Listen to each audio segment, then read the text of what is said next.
This is our hip mobility warm up. So starting on all fours, hands and knees, you're gently going to shift backwards towards your feet, a very slow and small motion, really feeling like most of the weight is on your arms. You do not want to tuck your back under. This is for your hips, not for your hips and your low back. You want to keep that low back in place, no movement, nice and flat as you hinge backward towards your feet. You also want to keep this small enough that you do not feel a pinch in the front of your hips. You might feel a light stretch, it might feel like a deep stretch.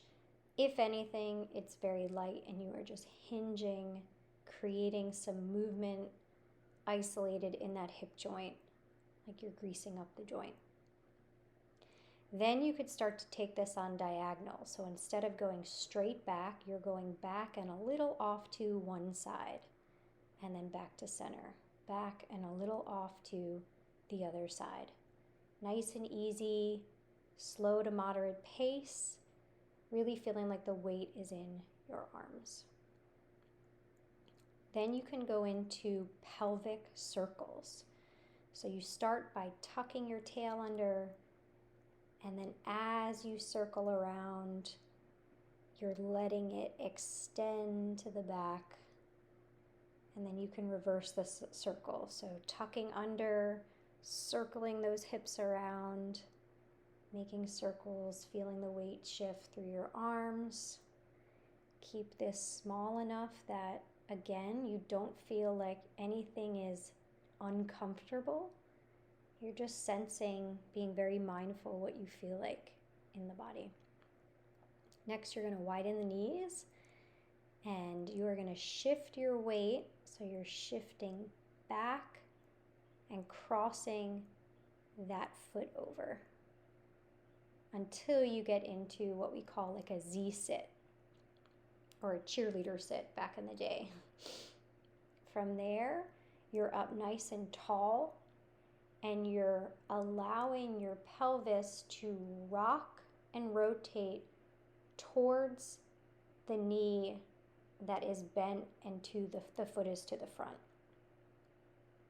And then you can switch sides. So nice and easy. You're up nice and tall. Trying not to sink and tuck. You want to feel like you're up and lifted out of the pelvis. And you're up and rotating towards that front knee. And then slowly rotating back, and you're going to feel a stretch in both or either hip, but again, keep it small enough that you don't feel like you're causing pinching or pain in the hip, because these are multiplanar types of movements, so you don't want to cause any impingement. Next, you're going to do some adductor rock back, so up on the knee and then extend one leg out so the foot is in contact with the floor.